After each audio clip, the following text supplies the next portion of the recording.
Começando o nosso terceiro bloco, já que com participação é o Edmundo Moura, do Santo Antônio, pedindo aqui um alô, diz que está sempre sintonizado no programa Cenário Político. Muito obrigada, viu, Edmundo, pelo carinho aí, pela audiência. Vamos falar um pouquinho, né, Vonúvio, sobre questão de economia. Vem 13º aí, tem um monte de gente empolgada com isso. Pois é, Carol, o 13º vem aí. A primeira parcela deve injetar mais de 2 bilhões de reais só na economia aqui do Rio Grande do Norte.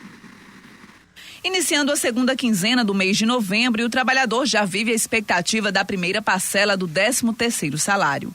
No Rio Grande do Norte, a média de valor por pessoa é de R$ 1.962. Cerca de 1 milhão de pessoas deve receber o benefício do 13º aqui no Rio Grande do Norte. Isso representa uma injeção de mais de 2,5 bilhões de reais na economia do estado. Esse montante representa 3,1% do PIB estadual. Mas o que a população deve fazer com o recurso extra? Pagar minhas contas e para sobrar um dinheirinho vai comprar um presente da minha filha. Já o senhor Manuel Pereira, aposentado, acredita que com a inflação nem vai dar para fazer muita coisa. Eu acho que um 13º não dá para a gente fazer quase nada, né? Porque do jeito que tá as coisas, tudo caro, né? Eu acho que não dá para fazer quase nada. Né? Tem um monte de gente aí que vai usar o 13º para outras coisas, né? Aquela coisa de matrícula de escola, material, já tem que fazer essa reserva aí. Pelo menos, mano, tá preparado aí para isso? Eu tô muito não, mas já recebi o boleto. Jeito, não tem o que fazer. Pois é, se fosse só para se divertir, só para se preparar para as festas de fim de ano, era bom demais. Era a primeira. Então era bom demais. Mas, Carol, estou recebendo aqui uma mensagem do professor Denilson, aqui de Mossoró. Ele está dizendo o seguinte: gostaria de fazer uma observação. Sou artista e músico, membro do Conselho de Cultura, representando a música. E só essa semana consegui ter em mãos o Orçamento da Cultura 2021-2022. E vejo que tem muitos recursos que estão às escuras e que não sabemos o que foi feito com o orçamento deste ano e quais grupos foram atendidos dentro do orçamento. E a LOA, código 0017, Diversão, Arte por Todo Canto, destinou 476.700 só este ano. E desconhecemos como esses recursos foram aplicados e quais os grupos foram agraciados e onde aconteceu as apresentações. É aqui o que relata o professor Denilson. Próxima quinta-feira, às 14h, teremos uma reunião extraordinária com o Conselho de Cultura no auditório da Biblioteca Ney Pontes, para esclarecer alguns pontos e prestação de contas deste ano 2021. Esperamos ter quórum para que o secretário Etevaldo possa nos tirar essa dúvida da classe. Então, só para reforçar essas palavras aqui do professor Denilson, né, quem faz cultura aqui em Mossoró, Carol, já tem pressa há muito tempo por investimentos e por o destino correto, né, do dinheiro público nesta área. Então, o pessoal já está cobrando, né, e próximo ano a gente quer ver realmente a coisa fluir, né, mais aqui em Mossoró, nesta área da cultura. Exatamente, é urgente. Depois, já não estava essas coisas todas, depois da pandemia, os artistas, a classe cultural sofreu muito e é necessário revitalizar, a palavra é essa, a cultura aqui em Mossoró.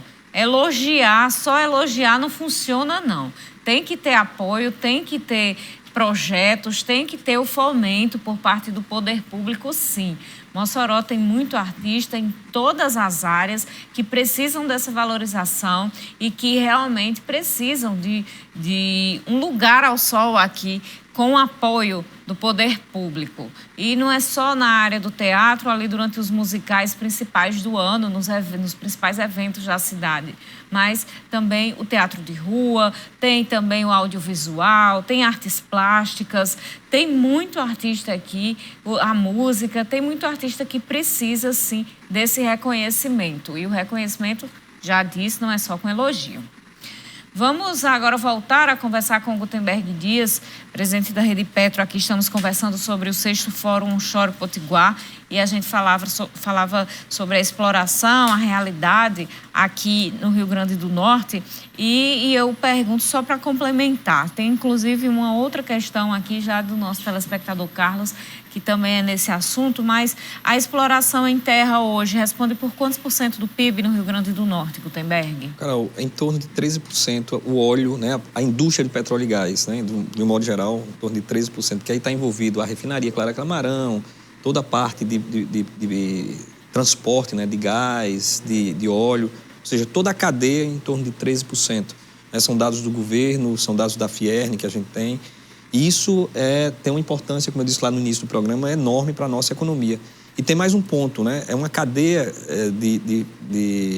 é uma indústria que está totalmente montada no Rio Grande do Norte, que tem uma estrutura já estabelecida, tem uma cadeia de fornecimento extremamente especializada. Hoje as empresas da cadeia de petróleo e gás fornecem a cadeia de petróleo e gás no Rio Grande do Norte, principalmente as que estão aqui na nossa região, elas são extremamente técnicas, né? Tem um conhecimento muito grande adquirido e fornece serviços não só no Rio Grande do Norte, mas no Brasil como um todo.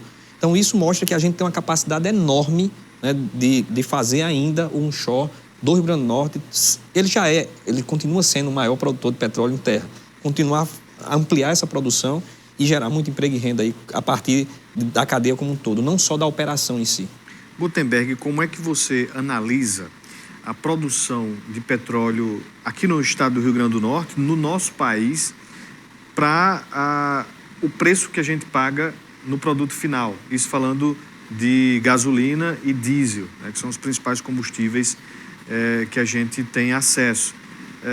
A gente realmente produz o que a gente produz, e se a gente fosse consumir, a gente consumiria praticamente tudo, né? Mas qual é a sua análise diante desta questão de um estado produtor de petróleo como o nosso, um país grande produtor de petróleo como o Brasil, ainda ter tanta dificuldade hoje com o preço destes combustíveis? Isso, a gente tem o Rio Grande do Norte hoje produz algo em torno de 35 mil barris dia de óleo, né? Acho que é equivalente um pouquinho mais, 37 mil. Mas, assim, a gente tem uma produção muito boa de gás, inclusive, recentemente, as empresas que adquiriram os campos estão focando também muito na questão do gás. Então, assim, a gente tem petróleo, tem gás. O que a gente precisa é fazer com que essa riqueza, esse ouro negro, né, que foi chamado, ele seja transformado dentro do Brasil. O que é que acontece hoje? Nós exportamos muito óleo. O óleo que é tirado, ou seja, ele é exportado, e o Brasil termina comprando derivado. Então, aí, Vanuve, é onde eu vejo um dos grandes problemas do preço. Essa história da paridade do preço é muito em função dessa coisa, de vender óleo e comprar derivados. Então, o Brasil está fazendo isso.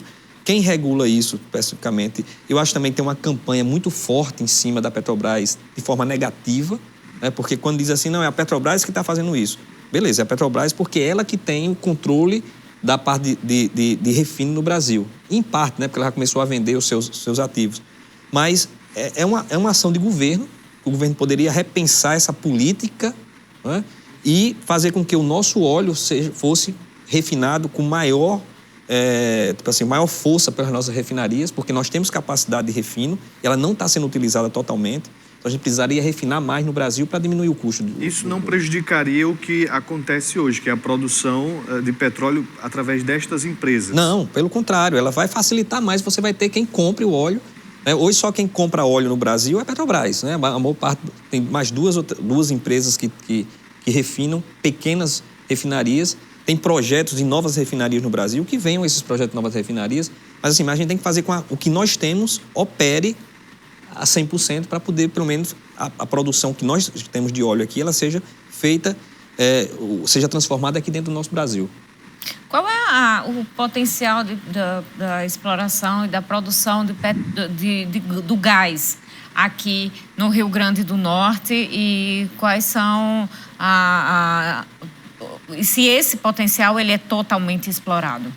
Não, o que é que acontece muito, Carol? A gente tem, para produzir óleo, principalmente nos campos que tem gás, eu preciso produzir gás, né? Então, é uma coisa atrelada à outra.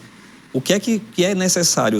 Com a UPGN, essa história de você fazer a UPGN servir também para essas novas operadoras, é que, com isso, nós vamos ter o quê? um aumento de produção de gás, porque nós temos muito gás, alguns campos de petróleo aqui, tipo, que foi comprado lá em Macau, esse aqui de Riacho da Forquilha, tem muito gás. Inclusive, o governo do estado já fez uma contratação a partir de uma licitação. Acho que a Potiguar ganhou, vai fornecer gás, a Potigás com valor muito mais barato do que comprava da Petrobras. Então, isso já é um resultado positivo para a gente, porque com gás barato você pode atrair negócios para o Rio Grande do Norte, desde que use essa matriz energética, né? Então, se a gente aumentar a produção de gás, que é a perspectiva, nós vamos aumentar a produção de óleo. Então, uma coisa está interligada e o Rio Grande do Norte tem uma capacidade enorme de produção de gás ainda e de óleo dentro dessa perspectiva de aumentar o gás e aumentar a produção de óleo. A gente já falou sobre isso, mas o Carlos, da Abolição 3, é que ele pergunta, está aqui elogiando, dizendo que esse assunto realmente é muito bom, parabeniza Gutenberg, e pergunta, muito se fala em exploração de petróleo em terra na nossa bacia potiguar. Ainda muitas áreas a serem pesquisadas, acho que ele quis dizer exploradas. E qual é o nosso percentual atual em terra da produção do petróleo? Hoje nós produzimos, como eu disse, em torno de 35 mil barris dia. Isso, se a gente olhar para o Brasil como um todo, o Brasil produz 2,6 bilhões de barris dia. Então, assim, chegamos o quê? A 2%, 3% da produção do Brasil como um todo. Isso não é à toa que a Petrobras fez todo esse processo de desinvestimento aqui, porque ela focou onde tinha muito óleo, que era exatamente no pré-sal. E esses operadores menores têm uma capacidade... A Petrobras até tem uma capacidade muito maior do que eles, mas em termos de velocidade, talvez as empresas consigam ter uma velocidade maior de operação e de melhoramento da extração do óleo. E um ponto, Carol, só para dizer assim, que a gente também está com trabalho, nós vamos ter isso lá na Mossoró de Gás, tentar trazer tecnologia, para discutir essas tecnologias de melhorar o fator de recuperação. Ou seja, você tirar o óleo da terra que vem com água, você aumentar o volume de óleo que é retirado, né, e diminuir o volume de água, que é isso que a gente precisa também para aumentar nossas reservas aqui da nossa bacia potiguar.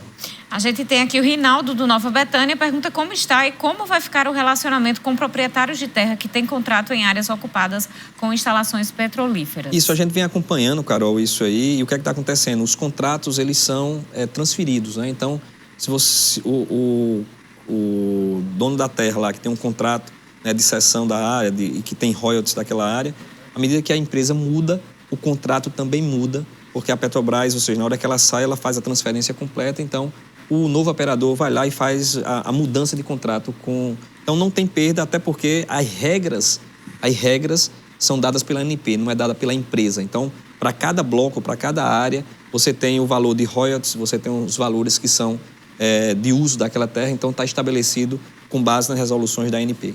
A gente tem o Francisco Bezerra, do Planalto, ele diz, falta 2 meses para terminar o ano, e ele diz que a Potiguar tem perspectiva de furar 10 poços este ano. Sempre trabalhei em sondas e este tempo não dá nem para iniciar a burocracia.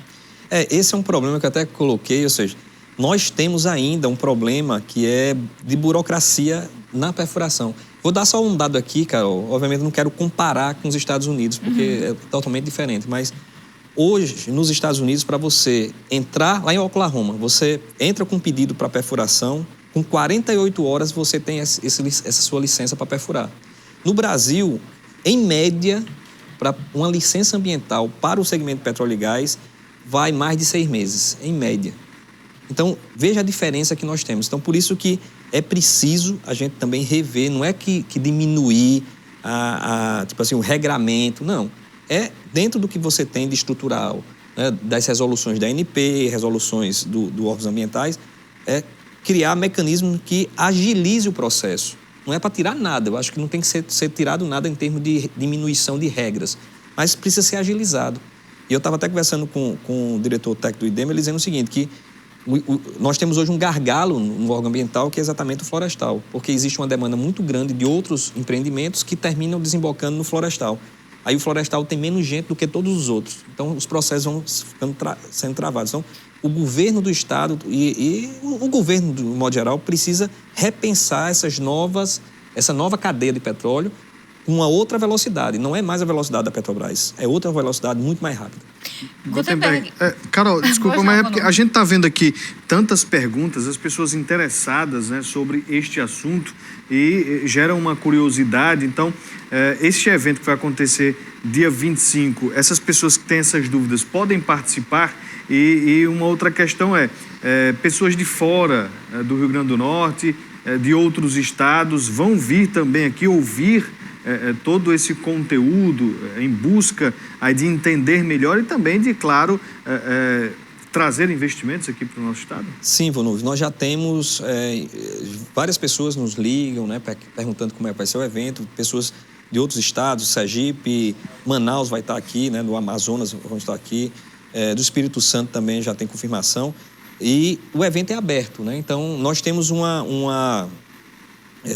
limite, digamos assim, de 100 pessoas, 120 pessoas no máximo, nós queremos colocar dentro do espaço, porque ainda estamos nessa reta final na reta final da pandemia, não que a pandemia não vai acabar nem tão cedo, né? Na realidade, mas mantemos os cuidados. Nós temos aí em torno de 100, 120 pessoas presenciais, mas o evento também ele vai ser transmitido pelo YouTube da Rede Petro. Então, ou seja, quem não puder participar e quem não conseguiu acesso, né, dentro desses 100, 120 pessoas, pode acompanhar pelo YouTube da Rede Petro. Quem quiser se inscrever, lembrando qual é o site, Gutenberg? Isso, www.redepetrorn.com.br. É só se inscrever. Lá você tem a opção de dizer se quer presencial ou se vai estar online. E quando é? Dia 25 agora, na próxima semana, dia 25 de novembro. Nós vamos começar pela manhã, abertura 9 horas, e a previsão é que encerre por volta das 18 horas. Gutenberg Dias, muito obrigada por conversar com a gente no programa de hoje. Carol, eu que agradeço mais uma vez ao cenário político, a oportunidade da gente poder fazer esse diálogo, né, com relação a essa indústria que é tão importante para o estado do Rio Grande do Norte. Então, muito obrigado e fico à disposição sempre de vocês. Seja sempre bem-vindo, boa sorte no evento. Precisa vir falar de política, né, Carol, também? Sim. É uma próxima oportunidade. Boa noite a todos, até amanhã. Eleições vem aí. Muito obrigada pela audiência. Amanhã a gente se encontra ao vivo aqui, 7h25 da noite, na PCM HD. Ótima noite e até lá.